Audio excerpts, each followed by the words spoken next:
ಓಂ ಶಾಂತಿ. ಇಂದಿನ ಮುರಳಿಯ ದಿನಾಂಕ 30/9/2024 ಪ್ರಾಪ್ತ ಮುರಳಿ. ಓಂ ಶಾಂತಿ. ಬಾಪ್ತಾದ ಮಧುಬನ. ಮಧುರ ಮಕ್ಕಳೇ, ತಮ್ಮ ಬ್ಯಾಟರಿಯನ್ನು ಚಾರ್ಜ್ ಮಾಡಿಕೊಳ್ಳುವ ವಿಚಾರ ಮಾಡಿ. ತಮ್ಮ ಸಮಯವನ್ನು ಪರಚಿಂತನೆಯಲ್ಲಿ ವ್ಯರ್ಥ ಮಾಡಬೇಡಿ. ತಮ್ಮ ಚಿಂತನೆಯಿಂದಲೇ ನಶೆ ಇರುತ್ತದೆ.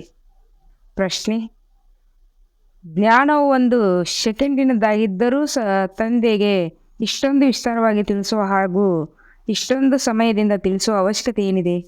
ಉತ್ತರ: ಏಕೆಂದರೆ ಜ್ಞಾನವನ್ನು ಕೊಟ್ಟ ನಂತರ ಮಕ್ಕಳಲ್ಲಿ ಸುಧಾರಣೆ ಬಂದಿದೆಯೇ ಅಥವಾ ಇಲ್ಲವೇ ಎಂಬುದನ್ನು ತಂದೆ ನೋಡುತ್ತಾರೆ. ಮತ್ತೆ ಸುಧಾರಣೆಗಾಗಿ ಮತ್ತೆ ಜ್ಞಾನವನ್ನು ಕೊಡುತ್ತಲೇ ಇರುತ್ತಾರೆ. ಇಡೀ ಬೀಜ ಮತ್ತು ವೃಕ್ಷದ ಜ್ಞಾನವನ್ನು ತಿಳಿಸುತ್ತಾರೆ. ಈ ಕಾರಣದಿಂದ ಅವರಿಗೆ ಜ್ಞಾನಸಾಗರನೆಂದು ಹೇಳಲಾಗುತ್ತದೆ. ಒಂದು ವೇಳೆ 1 ಸೆಕೆಂಡಿನ ಮಂತ್ರವನ್ನು ಕೊಟ್ಟು ಹೋಗುತ್ತೀವೆಂದರೆ ಒಂದು ವೇಳೆ 1 ಸೆಕೆಂಡಿನ ಮಂತ್ರವನ್ನು ಕೊಟ್ಟು ಹೋಗುವಂತಿದ್ದರೆ ಜ್ಞಾನಸಾಗರನೆಂಬ ಬಿರುದು ಅಥವಾ ಮಹಿಮೆ ಸಿಗೋದಿಲ್ಲ. ಓಂ ಶಾಂತಿ. ಆತ್ಮಿಕ ತಂದೆಯ ಕುರಿತು ಆತ್ಮಿಕ ಮಕ್ಕಳಿಗೆ ತಿಳಿಸುತ್ತಾರೆ. ಭಕ್ತಿ ಮಾರ್ಗದಲ್ಲಿ ಪರಂಪಿತ ಪರಮಾತ್ಮ ಶಿವನನ್ನು ಇಲ್ಲೇ ಪೂಜಿಸುತ್ತಾರೆ. ಬಲ ಇವರು ಬಂದು ಹೋಗಿದ್ದಾರೆಂದು ಬುದ್ಧಿಯಲ್ಲಿದೆ. ಎಲ್ಲಿಯೇ ಶಿವಲಿಂಗವನ್ನು ನೋಡುತ್ತಾರೆಂದರೆ ಅದರ ಪೂಜೆ ಮಾಡುತ್ತಾರೆ. ಇದಂತೂ ತಿಳಿದಿದೆ. ಶಿವನೇ ಪರಮಧಾಮದ ನಿವಾಸಿಯಾಗಿದ್ದಾರೆ. ಇಲ್ಲಿಗೆ ಬಂದು ಹೋಗಿದ್ದಾರೆ. ಆದ್ದರಿಂದ ಅವರ ನೆನಪಾರ್ಥವನ್ನು ಮಾಡಿ ಪೂಜಿಸುತ್ತಾರೆ. ನೆನಪು ಮಾಡುವ ಸಮಯದಲ್ಲಿ ಬುದ್ಧಿಯಲ್ಲಿ ಅವಶ್ಯವಾಗಿ ತಂದೆಯು ನಿರಾಕಾರನಾಗಿದ್ದಾರೆ, ಅವರು ಪರಮಧಾಮದ ನಿವಾಸಿಯಾಗಿದ್ದಾರೆಂದು ಬುದ್ಧಿಯಲ್ಲಿ ಅವಶ್ಯವಾಗಿ ಬರುತ್ತದೆ. ಅವರಿಗೆ ಶಿವನೆಂದು ಹೇಳಿ ಪೂಜಿಸುತ್ತಾರೆ. ಮಂದಿರದಲ್ಲಿ ಹೋಗಿ ತಲೆಬಾಗುತ್ತಾರೆ. ಅವರ ಮೇಲೆ ಹಾಲು, ಹಣ್ಣು, ನೀರು ಇತ್ಯಾದಿ ಅರ್ಪಿಸುತ್ತಾರೆ. ಆದರೆ ಅದಂತೂ ಜಡವಾಗಿದೆ. ಜಡದ ಭಕ್ತಿಯನ್ನೇ ಮಾಡುತ್ತಾರೆ. ಈಗ ನಿಮಗೆ ತಿಳಿದಿದೆ, ಅವರು ಚೈತನ್ಯವಾಗಿದ್ದಾರೆ. ಅವರ ನಿವಾಸ ಸ್ಥಾನವು ಪರಮಧಾಮವಾಗಿದೆ. ಅವರು ಪೂಜೆ ಮಾಡುವ ಸಮಯದಲ್ಲಿ ಬುದ್ಧಿಯಲ್ಲಿರುತ್ತದೆ, ತಂದೆಯು ಪರಮಧಾಮದ ನಿವಾಸಿಯಾಗಿದ್ದಾರೆ, ಬಂದು ಹೋಗಿದ್ದಾರೆ. ಆದ್ದರಿಂದಲೇ ಈ ಚಿತ್ರಗಳನ್ನು ಮಾಡಲಾಗಿದೆ. ಅದಕ್ಕೆ ಪೂಜೆ ಮಾಡಲಾಗುತ್ತದೆ. ಆ ಚಿತ್ರಗಳೇನೋ ಶಿವನಲ್ಲ, ಅದು ಅವರ ಪ್ರತಿಮೆಯಾಗಿದೆ. ಹಾಗೆಯೇ ದೇವತೆಗಳನ್ನು ಪೂಜಿಸುತ್ತಾರೆ. ಅವು ಜಡ ಚಿತ್ರಗಳಾಗಿವೆ, ಚೈತನ್ಯವಲ್ಲ. ಆದರೆ ಯಾರು ಚೈತನ್ಯವಾಗಿದ್ದರೂ ಅವರು ಎಲ್ಲಿಗೆ ಹೋದರೆಂಬುದು ತಿಳಿದುಕೊಂಡಿಲ್ಲ. ಅವಶ್ಯವಾಗಿ ಪುನರ್ಜನ್ಮವನ್ನು ತೆಗೆದುಕೊಂಡು ಕೆಳಗೆ ಬಂದಿರಬೇಕು. ಈಗ ನೀವು ಮಕ್ಕಳಿಗೆ ಜ್ಞಾನವು ಸಿಗುತ್ತದೆ. ಈಗ ಬಂದಿದ್ದಾರೆ. ಆತ್ಮವು ಅದೇ ಆಗಿದೆ. ಆತ್ಮದ ಹೆಸರು ಬದಲಾಗುವುದಿಲ್ಲ. ಬಾಕಿ ಶರೀರದ ಹೆಸರು ಬದಲಾಗುತ್ತದೆ. ಆ ಆತ್ಮವು ಯಾವುದೊಂದು ಶರೀರದಲ್ಲಿರುತ್ತದೆ. ಆ ಆತ್ಮವು ಯಾವುದಾದರೂ ಒಂದು ಶರೀರದಲ್ಲಿರುತ್ತದೆ. ಪುನರ್ಜನ್ಮವಂತೂ ತೆಗೆದುಕೊಳ್ಳಲೇಬೇಕಾಗಿದೆ. ಯಾರು ಮೊಟ್ಟ ಮೊದಲ ಶರೀರದವರಾಗಿದ್ದಾರೋ ಅವರನ್ನು ನೀವು ಪೂಜಿಸುತ್ತೀರಿ. ಸತ್ಯುಗದ ಲಕ್ಷ್ಮೀನಾರಾಯಣರನ್ನು ಪೂಜಿಸುತ್ತೀರಿ. ಈ ಸಮಯದಲ್ಲಿ ನಿಮಗೆ ಸಂಕಲ್ಪ ನಡೆಯುತ್ತದೆ. ಆ ಜ್ಞಾನವನ್ನು ತಂದೆಯು ತಿಳಿಸುತ್ತಾರೆ. ನೀವು ಸಹ ತಿಳಿದುಕೊಂಡಿದ್ದೀರಿ. ಯಾವ ಚಿತ್ರದ ಪೂಜೆ ಮಾಡುತ್ತಾರೆಯೋ ಅವರು ಮೊದಲು ನಂಬರ್ ವಾರ್ ಆಗಿದ್ದಾರೆ. ಈ ಲಕ್ಷ್ಮೀನಾರಾಯಣರು ಚೈತನ್ಯದಲ್ಲಿದ್ದರು, ಇದೇ ಭಾರತದಲ್ಲಿದ್ದರು. ಅವರು ಈಗಿಲ್ಲ. ಅವರು ಪುನರ್ಜನ್ಮವನ್ನು ತೆಗೆದುಕೊಳ್ಳುತ್ತಾ ಭಿನ್ನ ನಾಮ ರೂಪವನ್ನು ತೆಗೆದುಕೊಳ್ಳುತ್ತಾ 84 ಜನ್ಮಗಳ ಪಾತ್ರವನ್ನು ಅಭಿನಯಿಸುತ್ತಾರೆ ಎಂಬುದನ್ನು ಸಹ ಮನುಷ್ಯರು ತಿಳಿದುಕೊಂಡಿಲ್ಲ. ಇದು ಯಾರಿಗೂ ವಿಚಾರದಲ್ಲಿಯೂ ಬರುವುದಿಲ್ಲ. ಸತ್ಯಯುಗದಲ್ಲಿ ಅವಶ್ಯವಾಗಿದ್ದರು, ಆದರೆ ಈಗ ಇಲ್ಲ.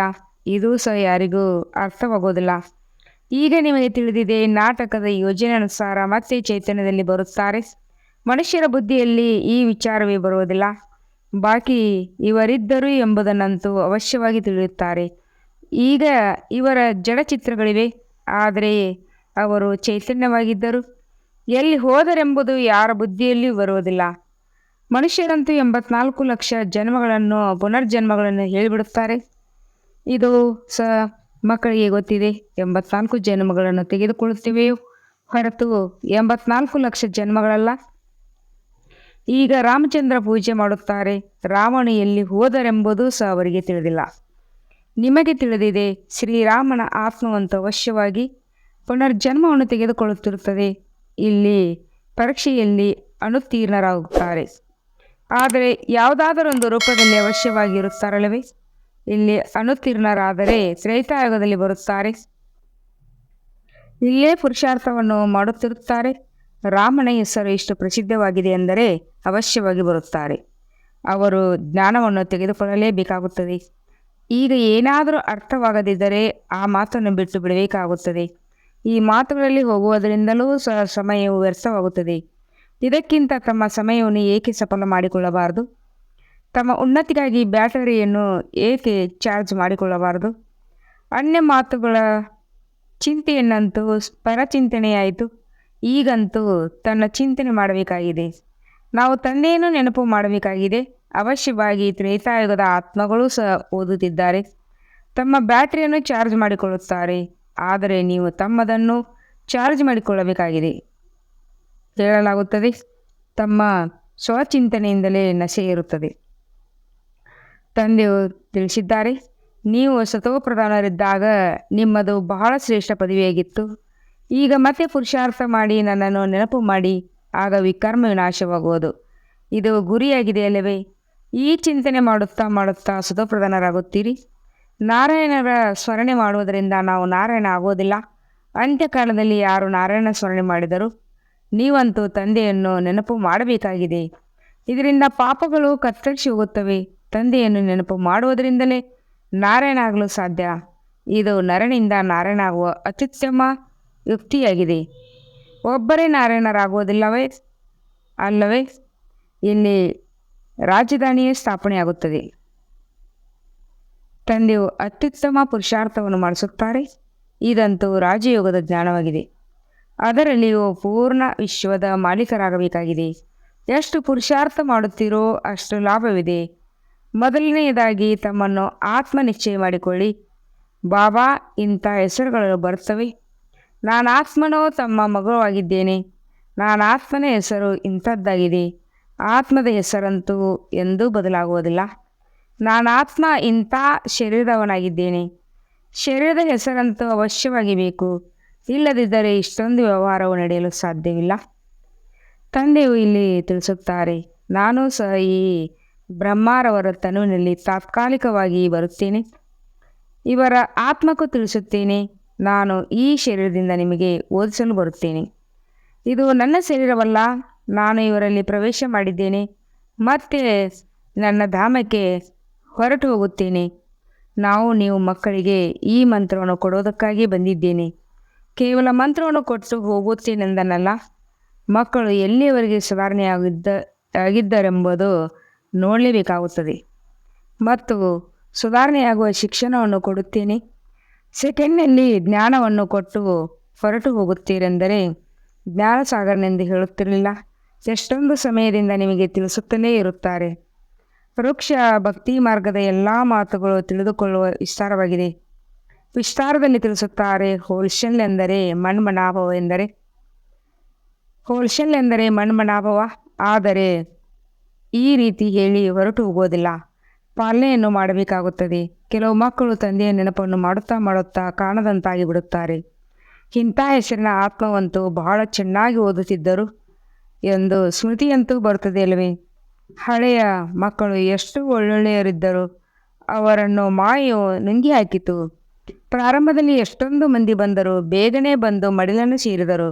ಬಟ್ಟಿಯಾಯಿತು. ಇದರಲ್ಲಿ ಎಲ್ಲರೂ ತಮ್ಮ ಭಾಗ್ಯವನ್ನು ರೂಪಿಸಿಕೊಂಡರು. ಮತ್ತೆ ಭಾಗ್ಯವನ್ನು ರೂಪಿಸಿಕೊಳ್ಳುತ್ತಾ ಮಾಯೆ ಒಮ್ಮೆಲೆ ಹಾರಿಸಿಬಿಟ್ಟಿತು. ಅವರು ನಿಲ್ಲಲು ಆಗಲಿಲ್ಲ. ಪುನಃ 5,000 ವರ್ಷಗಳ ನಂತರವೂ ಇದೇ ರೀತಿಯಾಗುತ್ತದೆ. ಇಷ್ಟೊಂದು ಜನರು ಹೊರಟು ಹೋದರು. ಅರ್ಧ ವೃಕ್ಷವಂತೂ ಅವಶ್ಯವಾಗಿ ಹೋಯಿತು. ಭಲೆ, ಈಗ ವೃಕ್ಷವಂತೂ ವೃದ್ಧಿಯಾಗಿದೆ. ಆದರೆ ಹಳಬರಂತೂ ಹೊರಟು ಹೋದರು. ಅವರಿಂದ ಕೆಲವರು ಮತ್ತೆ ಓದಲು ಅವಶ್ಯವಾಗಿ ಬರುತ್ತಾರೆಂದು ತಿಳಿಯಬಹುದು. ನಾವು ತಂದೆಯಿಂದ ಓದುತ್ತಿದ್ದೆವು. ಮತ್ತೆಲ್ಲರೂ ಇಲ್ಲಿಯವರೆಗೆ ಓದುತ್ತಿದ್ದಾರೆ. ನಾವು ಸೋಲನ್ನು ಅನುಭವಿಸಿದ್ದೇವೆಂದು ಸ್ಮೃತಿಯಂತೂ ಬರುತ್ತದೆ ಅಲ್ಲವೇ? ಮತ್ತೆ ಮೈದಾನದಲ್ಲಿ ಬರುತ್ತಾರೆ. ತಂದೆಯು ಸಹ ಭಲೆ ಮತ್ತೆ ಬಂದು ಪುರುಷಾರ್ಥ ಮಾಡಲಿ. ಯಾವುದಾದರೊಂದು ಒಳ್ಳೆಯ ಪದವಿ ಸಿಗುವುದೆಂದು ತಂದೆಯು ಅನುಮತಿ ಕೊಡುತ್ತಾರೆ. ತಂದೆಯು ಸ್ಮೃತಿ ತರಿಸುತ್ತಾರೆ. ಮಧುರಾತಿ ಮಧುರ ಮಕ್ಕಳೇ, ನನ್ನೊಬ್ಬನನ್ನೇ ನೆನಪು ಮಾಡಿ, ಆಗ ಪಾಪಗಳು ಭಸ್ಮವಾಗುತ್ತವೆ. ಈಗ ಹೇಗೆ ನೆನಪು ಮಾಡುತ್ತೀರಿ? ತಂದೆಯು ಪರಮಧಾಮದಲ್ಲಿದ್ದಾರೆಂದು ತಿಳಿಯುತ್ತೀರಾ? ಇಲ್ಲ, ತಂದೆ ಇಲ್ಲೇ ರಥದಲ್ಲಿ ಕುಳಿತಿದ್ದಾರೆ. ಈ ರಥದ ಬಗ್ಗೆ ಎಲ್ಲರಿಗೂ ತಿಳಿಯುತ್ತಾ ಹೋಗುತ್ತದೆ. ಇವರು ಭಾಗ್ಯಶಾಲಿ ರಥವಾಗಿದ್ದಾರೆ. ಇವರಲ್ಲಿ ತಂದೆಯು ಬಂದಿದ್ದಾರೆ. ಭಕ್ತಿ ಮಾರ್ಗದಲ್ಲಿದ್ದಾಗ ಅವರನ್ನು ಪರಂಧಾಮದಲ್ಲಿ ನೆನಪು ಮಾಡುತ್ತಿದ್ದೆವು. ಆದರೆ ನೆನಪಿನಿಂದ ಏನಾಗುವುದೆಂಬುದನ್ನು ಅರಿತುಕೊಂಡಿಲ್ಲ. ಈಗ ನೀವು ಮಕ್ಕಳಿಗೆ ಸ್ವಯಂ ತಂದೆ ಈ ರಥದಲ್ಲಿ ಕುಳಿತು ಶ್ರೀಮತವನ್ನು ಕೊಡುತ್ತಾರೆ. ಆದ್ದರಿಂದ ನೀವು ಮಕ್ಕಳು ತಿಳಿಯುತ್ತೀರಿ, ಈ ಮೃತ್ಯು ಲೋಕದಲ್ಲಿ ಪುರುಷೋತ್ತಮ ಸಂಗಮಯುಗದಲ್ಲಿದ್ದೇವೆ. ನಿಮಗೆ ಗೊತ್ತಿದೆ, ನಾವು ಬ್ರಹ್ಮ ತಂದೆಯನ್ನು ನೆನಪು ಮಾಡುವಂತಿಲ್ಲ. ತಂದೆಯು ತಿಳಿಸುತ್ತಾರೆ, ಮಕ್ಕಳೇ, ನನ್ನೊಬ್ಬನ ನೆನಪು ಮಾಡಿ. ನಾನು ಈ ರಥದಲ್ಲಿದ್ದುಕೊಂಡು ನಿಮಗೆ ಈ ಜ್ಞಾನವನ್ನು ಕೊಡುತ್ತಿದ್ದೇನೆ, ನನ್ನ ಪರಿಚಯವನ್ನು ಕೊಡುತ್ತೇನೆ. ನಾನು ಇಲ್ಲೇ ಇದ್ದೇನೆ, ಮೊದಲಂತೂ ಪರಂಧಾಮದಲ್ಲಿದ್ದೇರೆಂದು ತಿಳಿಯುತ್ತೀರಿ. ಅವರು ಬಂದು ಹೋಗಿದ್ದಾರೆ, ಆದರೆ ಯಾವಾಗ ಎಂದು ತಿಳಿದಿರಲಿಲ್ಲ. ಎಲ್ಲರೂ ಬಂದು ಹೋಗಿದ್ದಾರಲ್ಲವೇ? ಯಾರೆಲ್ಲ ಚಿತ್ರಗಳಿವೆಯೋ ಅವರು ಎಲ್ಲಿದ್ದಾರೆಂದು ಯಾರಿಗೂ ಗೊತ್ತಿಲ್ಲ. ಯಾರು ಹೋಗುತ್ತಾರೆಯೋ ಅವರು ಮತ್ತೆ ತಮ್ಮ ಸಮಯದಲ್ಲಿ ಬರುತ್ತಾರೆ. ಭಿನ್ನ ಭಿನ್ನ ಪಾತ್ರವನ್ನು ಅಭಿನಯಿಸುತ್ತಾ ಇರುತ್ತಾರೆ. ಸ್ವರ್ಗದಲ್ಲಂತೂ ಯಾರೂ ಹೋಗುವುದಿಲ್ಲ, ತಂದೆಯು ತಿಳಿಸಿದ್ದಾರೆ. ಸ್ವರ್ಗದಲ್ಲಿ ಹೋಗುವುದಕ್ಕಾಗಿ ಪುರುಷಾರ್ಥವನ್ನು ಮಾಡಬೇಕಾಗುತ್ತದೆ ಮತ್ತು ಹಳೆಯ ಪ್ರಪಂಚದ ಅಂತ್ಯ ಮತ್ತು ಹೊಸ ಪ್ರಪಂಚದ ಆದಿಯು ಬೇಕು. ಇದಕ್ಕೆ ಪುರುಷೋತ್ತಮ ಸಂಗಮಯುಗ ಎಂದು ಹೇಳಲಾಗುತ್ತದೆ. ಈಗ ಈ ಜ್ಞಾನವು ನಿಮಗಿದೆ. ಮನುಷ್ಯರು ಏನನ್ನೂ ಅರಿತುಕೊಂಡಿಲ್ಲ. ಶರೀರವು ಸುಟ್ಟು ಹೋಗುತ್ತದೆ, ಬಾಕಿ ಆತ್ಮವಷ್ಟೇ ಹೊರಟು ಹೋಗುತ್ತದೆ ಎಂಬುದಷ್ಟೇ ಗೊತ್ತಿದೆ. ಈಗ ಕಲಿಯುಗಿ ಆಗುವುದರಿಂದ ಅವಶ್ಯವಾಗಿ ಕಲಿಯುಗದಲ್ಲಿಯೇ ಜನ್ಮ ತೆಗೆದುಕೊಳ್ಳುತ್ತಾರೆ. ಸತ್ಯಯುಗದಲ್ಲಿದ್ದಾಗ ಜನ್ಮವನ್ನು ಸತ್ಯುಗದಲ್ಲಿಯೇ ತೆಗೆದುಕೊಳ್ಳುತ್ತಿದ್ದರು. ಇದನ್ನು ತಿಳಿದುಕೊಂಡಿದ್ದೀರಿ. ಆತ್ಮಗಳೆಲ್ಲರ ಸಮೂಹವು ನಿರಾಕಾರಿ ಪ್ರಪಂಚದಲ್ಲಿರುತ್ತದೆ. ಇದಂತೂ ಬುದ್ಧಿಯಲ್ಲಿ ಕುಳಿತಿದೆಯಲ್ಲವೇ? ಮತ್ತೆ ಅಲ್ಲಿಂದ ಬರುತ್ತಾರೆ, ಇಲ್ಲಿ ಶರೀರ ಧಾರಣೆ ಮಾಡಿ ಜೀವಾತ್ಮರಾಗಿ ಬಿಡುತ್ತಾರೆ. ಎಲ್ಲರೂ ಇಲ್ಲಿ ಬಂದು ಜೀವಾತ್ಮರಾಗಬೇಕಾಗಿದೆ. ನಂತರ ನಂಬರ್ 1 ಹಿಂತಿರುಗಿ ಹೋಗಬೇಕಾಗಿದೆ. ಎಲ್ಲರನ್ನೂ ಕರೆದುಕೊಂಡು ಹೋಗುವುದಿಲ್ಲ. ಹಾಗಿದ್ದರೆ ಪ್ರಳಯವಾಗಿ ಬಿಡುತ್ತಿತ್ತು. ಪ್ರಳಯವಾಯಿತೆಂದು ತೋರಿಸುತ್ತಾರೆ, ಆದರೆ ಫಲಿತಾಂಶವೇನೂ ತೋರಿಸುವುದಿಲ್ಲ. ಇದಂತೂ ನಿಮಗೆ ಗೊತ್ತಿದೆ. ಈ ಪ್ರಪಂಚವೆಂದೂ ಖಾಲಿಯಾಗಲು ಸಾಧ್ಯವಿಲ್ಲ. ರಾಮನು ಹೋದ, ರಾವಣನು ಹೋದ ಎಂಬ ಗಾಯನವಿದೆ. ಇವರದು ಬಹಳಷ್ಟು ಪರಿವಾರವಿದೆ. ಇಡೀ ಪ್ರಪಂಚದಲ್ಲಿ ರಾವಣ ಸಂಪ್ರದಾಯ ಇದೆಯಲ್ಲವೇ? ರಾಮನ ಸಂಪ್ರದಾಯವು ಬಹಳ ಕಡಿಮೆ ಇದೆ. ರಾಮನ ಸಂಪ್ರದಾಯವು ಸತ್ಯಯುಗ ತ್ರೇತಾಯುಗದಲ್ಲಿರುತ್ತದೆ. ಬಹಳ ಅಂತರವಿರುತ್ತದೆ. ನಂತರದಲ್ಲಿ ಇನ್ನೂ ಹೆಚ್ಚಿನ ರೆಂಬೆ ಕೊಂಬೆಗಳು ಬರುತ್ತವೆ. ಈಗ ನೀವು ಬೀಜ ಮತ್ತು ವೃಕ್ಷವನ್ನು ಅರಿತಿದ್ದೀರಿ. ತಂದೆಗೆ ಎಲ್ಲವೂ ತಿಳಿದಿದೆ, ಆದ್ದರಿಂದಲೇ ತಿಳಿಸುತ್ತಾರೆ. ಆದ್ದರಿಂದ ಅವರಿಗೆ ಜ್ಞಾನಸಾಗರರೆಂದು ಹೇಳಲಾಗುತ್ತದೆ.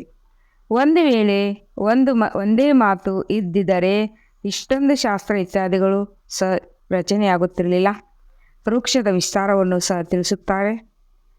ಮೂಲ ಮಾತು ತಂದೆಯನ್ನು ನೆನಪು ಮಾಡುವುದೇ ನಂಬರ್ 1 ಸಬ್ಜೆಕ್ಟ್ ಆಗಿದೆ. ಇದರಲ್ಲಿ ಶ್ರಮವಿದೆ ಮತ್ತು ಇದರ ಮೇಲೆ ಎಲ್ಲವೂ ಆಧಾರಿತವಾಗಿದೆ. ಬಾಕಿ ವೃಕ್ಷವಂತೂ ನೀವು ಅರಿತಿದ್ದೀರಿ. ಪ್ರಪಂಚದಲ್ಲಿ ಈ ಮಾತುಗಳು ಯಾರೂ ಅರಿತುಕೊಂಡಿಲ್ಲ. ನೀವು ಎಲ್ಲ ಧರ್ಮದವರ ತಿಥಿ ತಾರೀಕು ಎಲ್ಲವನ್ನು ತಿಳಿಸುತ್ತೀರಿ. ಅರ್ಧಕಲ್ಪದಲ್ಲಿ ಇವರೆಲ್ಲರೂ ಬಂದು ಬಿಡುತ್ತಾರೆ. ಉಳಿದವರು ಸೂರ್ಯವಂಶಿ ಚಂದ್ರವಂಶಿಯವರು. ಇವರಿಗೆ ಬಹಳ ಯುಗಗಳಂತೂ ಇರುವುದಿಲ್ಲ. ಈ 2 ಯುಗಗಳೇ ಇರುತ್ತವೆ. ಅಲ್ಲಿ ಮನುಷ್ಯರು ಕೆಲವರೇ ಇರುತ್ತಾರೆ. 84 ಜನ್ಮಗಳಂತೂ ಇರಲು ಸಾಧ್ಯವೇ ಇಲ್ಲ. ಮನುಷ್ಯರು ತಿಳುವಳಿಕೆಯಿಂದ ಆಚೆ ಬಂದು ಬಿಡುತ್ತಾರೆ, ಅರ್ಥಾತ್ ಬುದ್ಧಿಹೀನರಾಗುತ್ತಾರೆ. ಆದ್ದರಿಂದ ತಂದೆಯು ಬಂದು ತಿಳುವಳಿಕೆಯನ್ನು ನೀಡುತ್ತಾರೆ. ರಚಯಿತ ತಂದೆ ತನ್ನ ಮತ್ತು ರಚನೆಯ ಆದಿ ಮಧ್ಯಾಂತರ ಜ್ಞಾನವನ್ನು ಕೊಡುತ್ತಾರೆ. ಭಾರತವಾಸಿಗಳಂತೂ ಏನೇನೋ ಅರಿತುಕೊಂಡಿಲ್ಲ. ಮುಸಲ್ಮಾನರನ್ನು ಪಾರಸಿ ಮೊದಲಾದವರನ್ನು ಪೂಜಿಸುತ್ತಿರುತ್ತಾರೆ. ಯಾರು ಬಂದರೆ ಅವರನ್ನು ಪೂಜಿಸಲು ತೊಡಗುತ್ತಾರೆ, ಏಕೆಂದರೆ ತಮ್ಮ ಧರ್ಮ ಮತ್ತು ಧರ್ಮಸ್ಥಾಪಕರನ್ನು ಮರೆತು ಹೋಗಿದ್ದಾರೆ. ಮತ್ತೆಲ್ಲ ಧರ್ಮದವರು ತಮ್ಮ ತಮ್ಮ ಧರ್ಮವನ್ನು ಅರಿತಿದ್ದಾರೆ. ಇಂಥ ಧರ್ಮವು ಯಾವಾಗ ಮತ್ತು ಯಾರು ಸ್ಥಾಪನೆ ಮಾಡಿದ್ದಾರೆಂದು ಎಲ್ಲರಿಗೂ ತಿಳಿದಿದೆ. ಆದರೆ ಸತ್ಯಯುಗ ತ್ರೇತಾಯುಗದ ಇತಿಹಾಸ ಭೂಗೋಳದ ಬಗ್ಗೆ ಯಾರಿಗೂ ಗೊತ್ತಿಲ್ಲ. ಶಿವತಂದೆಯಂತೂ ಈ ರೂಪವಾಗಿದೆ. ಅವರೇ ಸರ್ವಶ್ರೇಷ್ಠ ತಂದೆಯಾಗಿದ್ದಾರೆ ಎಂದು ಚಿತ್ರವನ್ನು ನೋಡುತ್ತಾರೆ. ಅಂದಾಗ ಅವರನ್ನೇ ನೆನಪು ಮಾಡಬೇಕಾಗಿದೆ.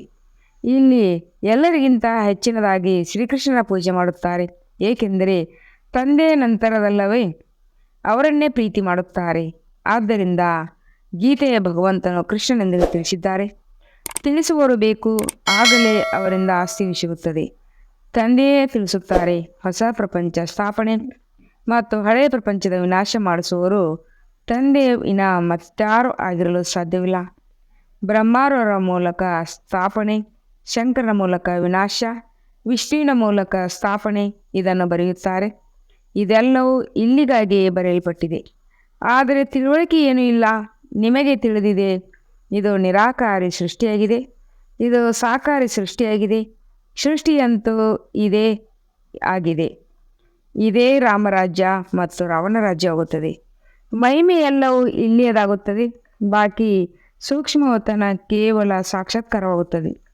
ಮೂಲವತನವಂತೂ ಆತ್ಮಗಳಿರುತ್ತಾರೆ ಮತ್ತೆ ಇಲ್ಲಿಗೆ ಬಂದು ಪಾತ್ರವನ್ನು ಅಭಿನಯಿಸುತ್ತಾರೆ. ಬಾಕಿ ಸೂಕ್ಷ್ಮವತನದಲ್ಲಿ ಏನಿದೆ ಈ ಚಿತ್ರವನ್ನು ಮಾಡಿಬಿಟ್ಟಿದ್ದಾರೆ. ಇದರ ಬಗ್ಗೆ ತಂದೆಯು ತಿಳಿಸಿಕೊಡುತ್ತಾರೆ. ನೀವು ಮಕ್ಕಳು ಇಂಥ ಸೂಕ್ಷ್ಮವತನವಾಸಿ ಪರಿಸ್ಥಿತಿಗಳಾಗಬೇಕಾಗಿದೆ. ಪರಿಸ್ಥಿತಿಗಳು ಮೂಳೆ ಮಾಂಸಹಿತವರವಾಗಿರುತ್ತಾರೆ. ದದೀಚಿ ಋಷಿಯ ಮೂಳೆಗಳನ್ನು ಕೊಟ್ಟು ಬಿಟ್ಟರೆಂದು ಹೇಳಿಬಿಡುತ್ತಾರಲ್ಲವೇ. ಬಾಕಿ ಶಂಕರ ಗಾಯನವಂತೂ ಎಲ್ಲಿಯೂ ಇಲ್ಲ. ಬ್ರಹ್ಮ ವಿಷ್ಣುವಿನ ಮಂದಿರವಿದೆ. ಶಂಕರನಿಗೆ ಏನೂ ಇಲ್ಲ. ಆದ್ದರಿಂದ ವಿನಾಶಕ್ಕಾಗಿ ಅವರನ್ನು ನಿಮಿತ್ತ ಮಾಡಿದ್ದಾರೆ. ಆದರೆ ಈ ರೀತಿ ಕಣ್ಣು ತೆರೆಯುವುದರಿಂದ ವಿನಾಶವೇನೂ ಆಗುವುದಿಲ್ಲ. ದೇವತೆಗಳು ಹಿಂಸೆಯ ಕೆಲಸವನ್ನು ಹೇಗೆ ಮಾಡುತ್ತಾರೆ? ಅವರು ಮಾಡುವುದಿಲ್ಲ. ಶಿವತಂದೆಯು ಸಹ ಈ ರೀತಿಯ ಸಲಹೆಯನ್ನು ಕೊಡುವುದಿಲ್ಲ. ಸಲಹೆ ಕೊಡುವವರ ಮೇಲೂ ಬಂದು ಬಿಡುತ್ತದೆಯಲ್ಲವೇ. ಹೇಳುವವರು ಸಿಕ್ಕಿಕೊಳ್ಳುತ್ತಾರೆ. ಮನುಷ್ಯರಂತೂ ಶಿವಶಂಕರನನ್ನು ಒಂದೇ ಆಗಿದ್ದಾರೆಂದು ಹೇಳಿಬಿಡುತ್ತಾರೆ. ಈಗ ತಂದೆಯು ತಿಳಿಸುತ್ತಾರೆ, ಮಕ್ಕಳೇ, ನನ್ನನ್ನು ನೆನಪು ಮಾಡಿ ಎಂದು ಹೇಳುವುದಿಲ್ಲ. ಪತಿತ ಪಾವನೆಂದು ಒಬ್ಬರಿಗೆ ಹೇಳುತ್ತಾರೆ.